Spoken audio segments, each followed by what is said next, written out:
It's all well and good, like you can earn 50, 150 grand a month, but it's hard labour. It's very hard labour. It's very hard labour. They're like, you suddenly start taking, you got to get enough cash flow in. So then, we've had this discussion with you, and they go, they're putting investments in. They're making 2-3 million quid on one investment. And they're doing they're like 2 or 3 times a year. Yeah. And then suddenly making like, well, they're like, fuck it, you make 150 grand a month. They're like, they'll laugh at you because they've done 2 or 3 deals and had 6 times that. Yeah. In one, and it's like their workload, and then they've built the businesses up, so they're still getting the cash flow for those. So they've got the people in the right place. So right now, yeah, I love the mentoring side, but transitioning more into having the right people around me to build businesses up. Yeah. I love running businesses. Yeah, it's very. When you've done very successful. Yeah, I don't want to get away from that, but I just realised that I need to have. So I'm hiring like left, right, centre. Yeah. I've got Virgil's pretty good. He's great, mate. He's absolutely fantastic. I built for other businesses. I've got copywriters on board now. I've got more graphic designers. I've got more people So I started a furniture company. I've got guys that are upholsterers. What I'm doing is I'm partnering up with them. Yeah. I've just got into the real estate space. Yeah. Like estate agency stuff. But I'm finding the right people to go into it with. That's kind of what you're doing now as well. Yeah. Obviously, a big step and change since you were last here is the introduction to staff, which I know you and I had a chat about. Yeah. Because you were like, Elliot, man, I'm good, but like, how do I make more? Because it's like you're doing exceedingly well, but where's the next step? You physically have so many hours in a day, and you're like, well, we need to bring people on board. But that's the next step. You can't become ultra successful without a team. Yeah, no. And like, we then obviously talked about bringing staff on and tell us what you've done in terms of who you've hired. Well, obviously last time I was here we spoke about, investment. It's not an expense, it's an investment, which we spoke, and that video we put out hit with a lot of people, and I sort of ran with that again. And the biggest thing I've done is employed staff. Like employed website and employed staff. The first thing was the website, then after that we sort of mind mapped and said we need staff. And now I'm at a point where I pay my staff over £2,000 a month. We've got a videographer full time, so content's always there. Everyone can see what's he doing, why is he at a shoot, and then I've got someone who writes the challenge lights, because physically they're not worth my time anymore. In no disrespect, because now I've got someone that writes 12-week challenge tasks. Within 24 hours he was sold out in what he had to offer, and then obviously we've got the graphic designer. So anytime there's new graphics, it's hot on the heels. All right, sweet. I've got a 12-week plan coming out. Call the graphic designer. I need the graphics done in the next 24 hours. Sweet, they're done. So the biggest thing was employing tasks, because I was in the mindset of before, it's my business, everything's done by me, I trust no one, I pay no one, I have more. It's absolutely not the case. If you pay someone to do a task, like Elliot used to say to me, you need to put £1 in to get £3 out. Mm-hmm. And 100%, I'm probably putting £1 in, I'm getting £6 out.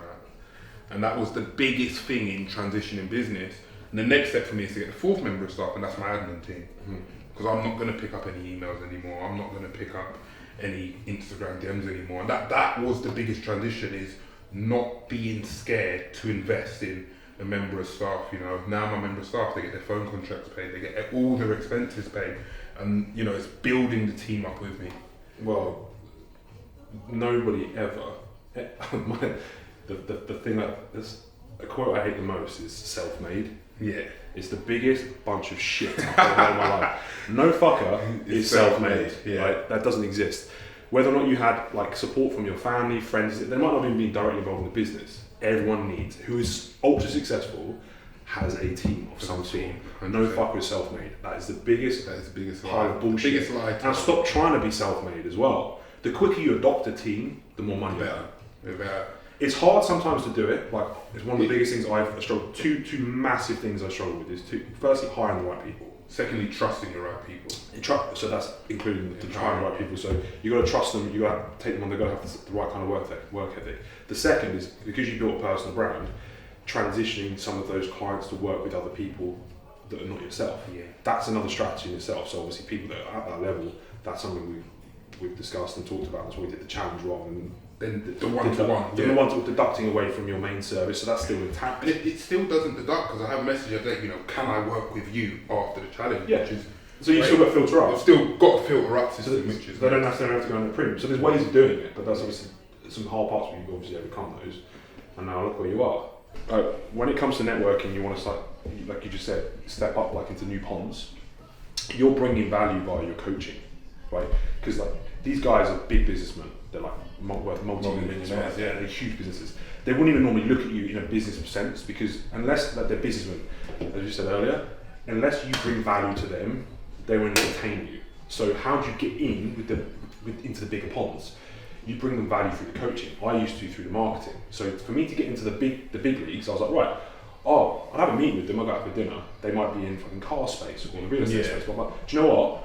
I can build your business. Or in your case, I can actually make you look better. Make you feel better. So, make you feel better. Oh, this kid or this guy is like way below me in terms of business, can still bring me value. So they'll open the door to you. Or you put the foot in at the very least, right? And that's the opening. So, and then, the benefit of me is because it's so, if you help someone feel good, you're sort of on this high platform. Yeah. They respect you so much. Right, and as we said before, your network is everything. But now you're getting more well known, right? And your foot's going through bigger doors. Stop thinking about it in terms of, I can charge more for coaching. What opportunities can you work with from them? Yeah. They'll suddenly go, I know this guy who's involved in this. Yeah. I know this guy's involved in this. And then you're in their network. They're in their network. Then you just jump the pond. Yeah. Right? And then it's like, well, okay, I've got money, I can invest. Because now you've got the cash flow and the money you've saved up over the last year, you're now in a very different position you were last time you were in this house. Yeah. Because when you walk in, they go, Jase, this opportunity's come up, I need 75 grand to invest. You go, bang, I can do it. Yes, up front. And then, but they'll give you opportunities they wouldn't have given to anyone else because you managed to get in through coaching. How mad is that? So it's just like jumping up the pond. So the coaching and charging a higher price is not what the assets are coming from these guys. This network is now from the fact that you can go into bigger ponds. Yeah, You've jumped, that's the key. You can leap through. But for everyone else who's watching this, if you want to jump up a pond, you will never get in there unless you bring value to that pond, right? Even if it's on a small scale. Businessmen will not give charity, reaching out to them and going, please let me. No, they won't. You have to bring value. You have to bring them something. Yeah, businessmen. It's not like they have to have a mutual trade-off. What has he done for me? Exactly. So at the very least, you do something for free. You go off to work for them for free or something like that. But in your case, you can use the coaching to go out for dinners with these people. So and mingle and get in the circles. And that's kind of, and this is going to open so many doors for you. Which is going to elevate everything. So, I guarantee in the next couple of months you're going, Elliot, this opportunity's come up. This opportunity's come up. Well, they're all coming up now, aren't they? Yeah, exactly. And so, like you said earlier, what should I do next? I'm a blank canvas. It's going to kind of wait and see what comes up a little bit as well. So you always want to have some cash in the bank just in case. Just in case an opportunity comes up. You want to be able to go straight away, bang. So you always have to have a bit of movement room. But if a fucking gem comes up, you just got to go on it. Just jump into it. You just jump in. Now, so I say social media is smoke and mirrors. Yeah. So, but what you have to, I think, when you look up to someone's aspirational to you, don't just look at what it is that they're known for. Yeah. Look at how they live their life on a granular level. 100%. It's really easy to look at a top bodybuilder, a top businessman, a sportsman, an athlete, a musician, an actor, and go, I want to be just like them.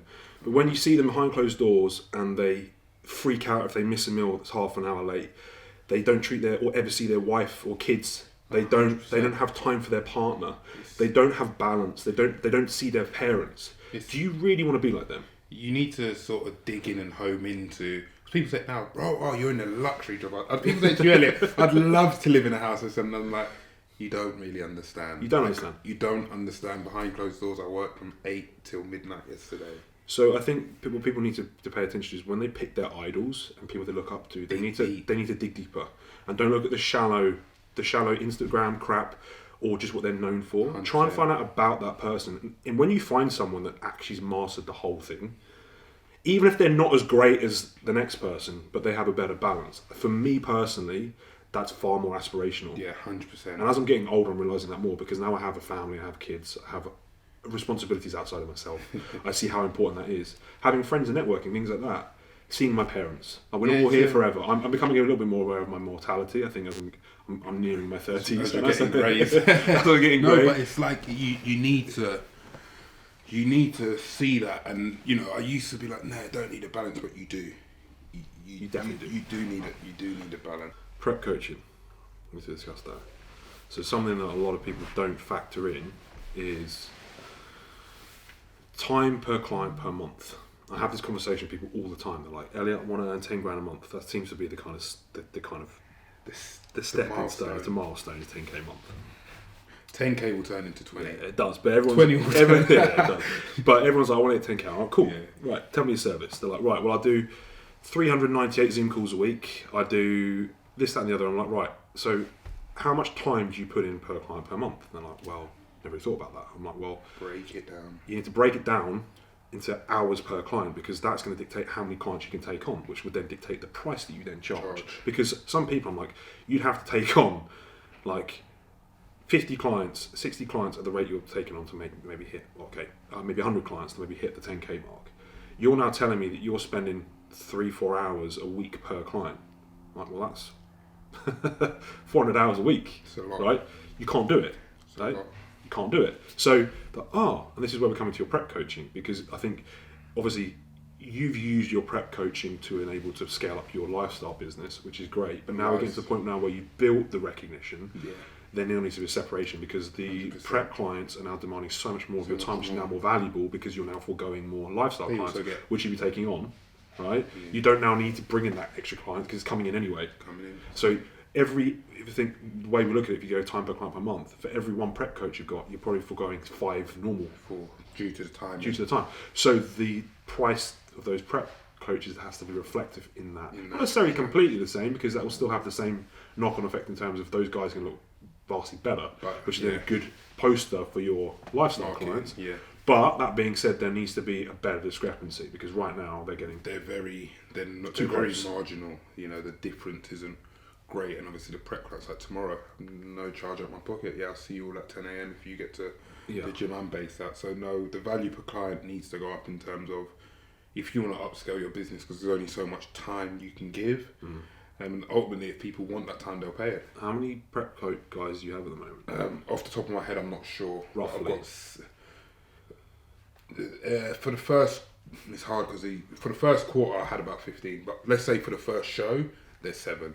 For a coach, coaches normally have 2 or 3 into a show. So one show you've got 7 in a show. I mean, that's going to be like overseeing 7 people in one go. That's a 24 hour. That's a 24 hour. So they check in every day in the last week. On show day I see you morning, midday, evening. That's crazy amounts of work. And then 7 diets based on the look. Yeah.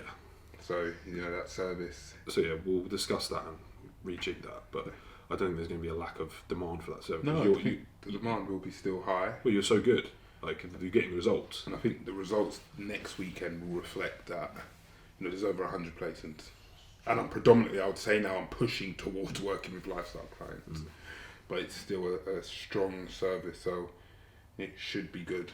You have to remember as well, when you have the discrepancy between prep and lifestyle clients, the expectation level of a prep client is way higher than that of a lifestyle client. So, and not only that, if you fuck up their if they think you fuck up their show day, who they're going to blame? You. Not only that, they tend to, someone that's competing for a show is going to have. If they fuck up their show day, who they're going to blame? You. Yeah, exactly. So, and also you have to remember, someone that's prepping for a show is probably going to be, not always, be more knowledgeable than a lifestyle client. So therefore your knowledge needs to be better. In no disrespect to the lifestyle client whatsoever, you sort of can tell a lifestyle client, do this, and they'll crack on with it. You will explain it, but with prep client, it's more, So the issue being is, if you're prepping those kind of people, the price has to be reflecting that as well, because your knowledge has to be higher.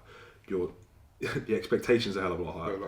There's a lot more money in lifestyle coaching. It's also a different service. Completely different. It's I've got clients now 10 days out. They send me a check-in. I've not replied in 2 hours.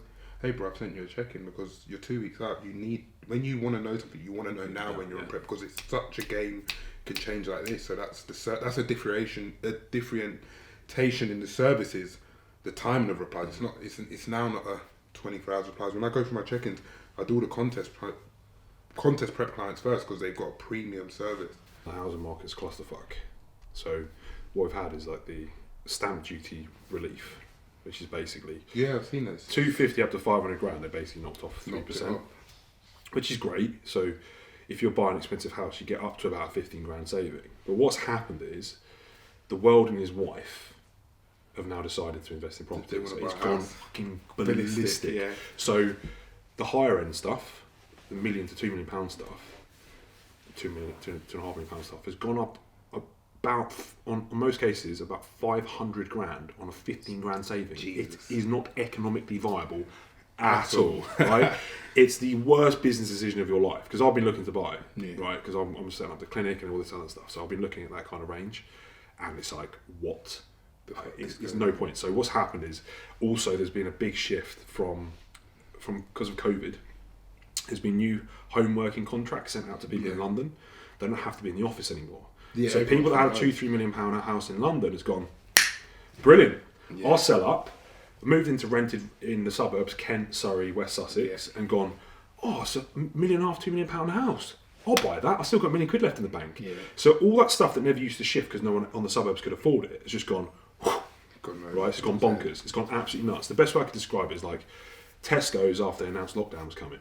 Like the shelves are clear. Everyone's safeguarding themselves. That's literally what's happened. So what's happened though is there's been an absolutely ginormous bubble caused from the stamp duty relief and a few other factors. There's some taxes going on, international investment, stuff like that, which has caused things to go up, and that's the deadline for that. So people are kind of forcing sales through.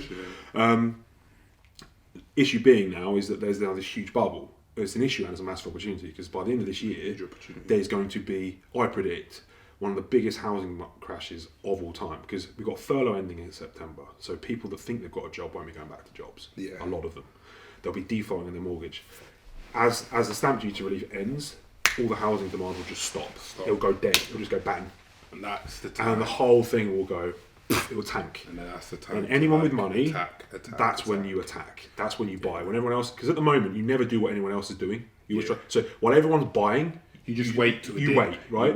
While everyone's selling, you buy. Yeah, 100%. Right. So that's how rich people make money. Yeah, they don't do all the masses. Always invest in a dip. But this is not going to be a dip. This is going to be a tank. There's going to be a crash. There's going to be an absolute like a war.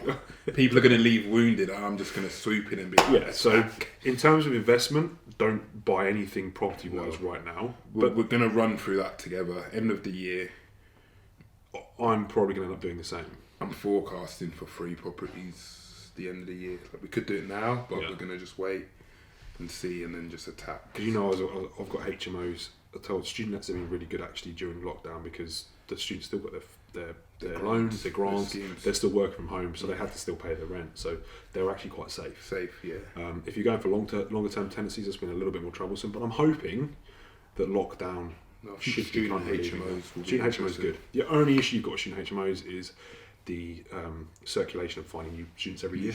There'll be a gap, wouldn't there? Your value per room is way higher. Yeah. Right, because I mean, look, for example, on a 4-bed let up north, you could probably make on a full house £700. Yeah. For each room to a student, you'd probably be charging 350, 400. Right, so you're going to be double bubbled already. Yeah. I mean, you've also got maybe a little bit more maintenance work to do every year. However, that's what the deposits are there for. So actually, you go back in, you keep touching it back up. Keep touching it. So if you've got the time and effort, but if you have enough properties, you then get a manager involved. Yeah. And then you don't do anything. And then you're laughing. So I would definitely recommend it in terms of like a safe haven to kind of keep your property. I think a HMO will be nice for students as well.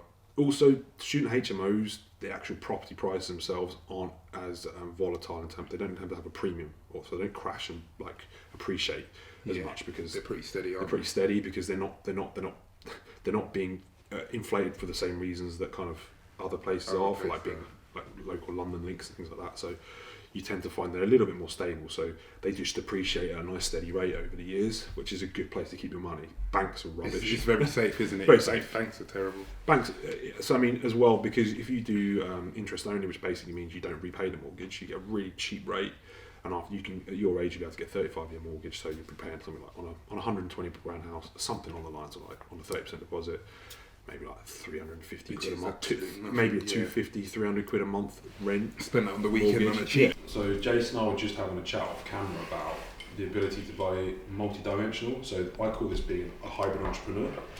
This is something I've thrown around recently. It's a term I use, that it's all well and good being really good at providing a particular service or having great knowledge in one aspect. But if you don't look the part, you don't have a decent lifestyle, you don't have the influence and saleability factor. They buy into you. They buy into you as a whole. People buy people. Everything you do. People's like today. I put a photo up. Someone said, "Where's your whole outfit from?" You know what I mean? They buy into how you dress, how you speak. You know, is he personable? Can I relate to him? Do I want to be like that? So the term I use is a hybrid entrepreneur. It's not enough anymore. The world is so competitive with social media, the internet. You're competing against everyone. If you just think you're going to be really good at coaching someone to get in shape, you're wrong. It's not going to happen. You have to have all aspects of your shit nailed, 100%. And that's where the hybrid entrepreneur aspect comes from. You have to be everything, all in one, wrapped up in a bundle. Like as Jase is saying, the personality side has to come through. They have to be influenced by your lifestyle. So even if you're an online coach or your mentor, or this, that, or the other. I've got clients now. They're calling me. We're not even talking about diets. I'm buying football clubs. That's what we're talking about. You know, it's because I've got they've built that relationship where, you know, they have a comfortability. You know, that I can speak to them about this. I can ask them about this. The client messaged me, "How's the property market going?" You know, they've got more than just one face of me. You know, so it's like, how many faces am I giving these clients so they can say, "Do you know, I can talk to them about this, I can talk to them about that." And how do you influence Dave, who's like 23, looking for an online coach? He's not just going to be attracted just purely by the way you look or the kind of coaching that you provide. He's going to look at everything that you do on social media. Absolutely everything. And that becomes salient. And that's why some people just absolutely excel, because they're the epitome of a hybrid entrepreneur. They do the whole thing. Now, I'd say I'm relatively multi-dimensional. That's why I have multiple businesses. I try and implement some of my lifestyle into the kind of videos that I put out, and Jase does, and we talk about that actively, about not just posting coaching-based stuff, because it's seriously important to have that second, third, fourth side of you as well. So always remember, try and be a hybrid entrepreneur if you're trying to be successful, especially if you haven't already got a decent base of clients. Also, as we said, it puts you in different ponds, it puts you in different circles, because you've got more to offer. It's like you're a chameleon. Yeah. So as Jase said, by definition, will open up more doors to you anyway. So try and be multidimensional. The clientele you work with differs because of what you're putting out there. And it's not just in coaching; it's in any business, business you're in. Everything. You have to be a hybrid entrepreneur nowadays. The generations above us that could get away with not being like that is past. I get it all the time. The people that they're senior, they're talking. Oh, you speak really like you articulate yourself, or you speak well, because there's this illusion with size and the gym and stuff like that. So you have to be adaptable, coachable, and whatever sense.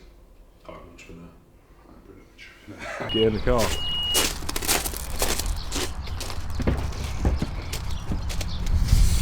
Whew.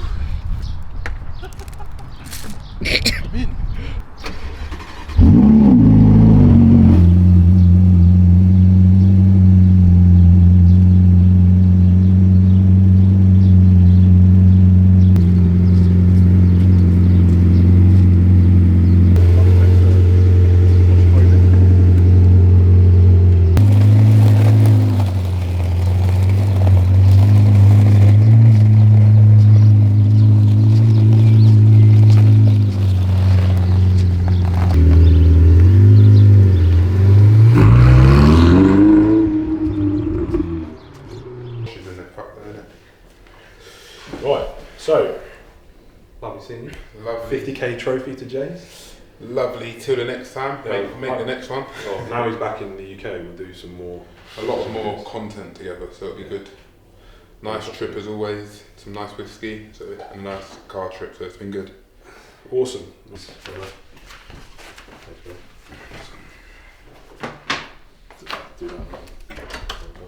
Been a pleasure. You too, bro. It's actually well, I like that a lot.